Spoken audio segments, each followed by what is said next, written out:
Ja, ik zie u vol interesse kijken naar de fietsjes. Interessant allemaal. Ja, zeer interessant. Een hele evaluatie al, hè, met die mechaniek allemaal. Hè. Ja, het is zeer interessant om te bekijken, ja. Een leuke happening zo, hè. Zo'n start van zo'n koers maak je niet elke dag mee. Dus, Wij zijn wielerliefhebbers, dus wij pikken dat graag mee. Hoeveel kilometer zit er al in de benen? 45. Dat is straks ook nog 45 terug. Oh ja, maar dat is niet erg, hè? Dat is niet erg, hè? Dat kunnen we wel. Helemaal in outfit, klaar om zo meteen zelf nog even de Scheldeprijs te fietsen. nou ja, nee, dat gaan we niet doen hoor. Nee, dat is een beetje te gek. Want we gaan regelmatig naar de start, bijvoorbeeld van de Ronde van Vlaanderen.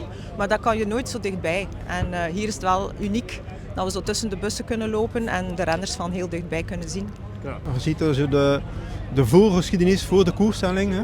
Wat er gebeurt voor de koers. Dat is wel zeer uniek. Een leuk kijkje achter de schermen. Ja, zeker. Het is een hele happening, dat is iedere keer. Hè. Wij zijn hele wielerfanaten. We gaan ook heel veel naar de koersen kijken. Zelf rijden we ook nog op een racefiets. Dus.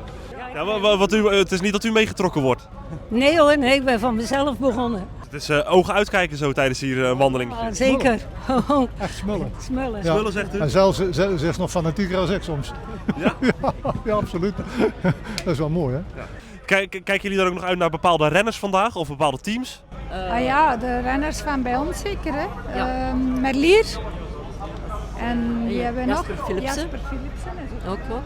Noem je ook toevallig 2 topfavorieten? Natuurlijk. Ja, natuurlijk. Daar komen wij voor, hè? En dat was het officiële startschot van deze wedstrijd. Veel goede moed, veel succes. We gaan ervan genieten. De wedstrijd is begonnen.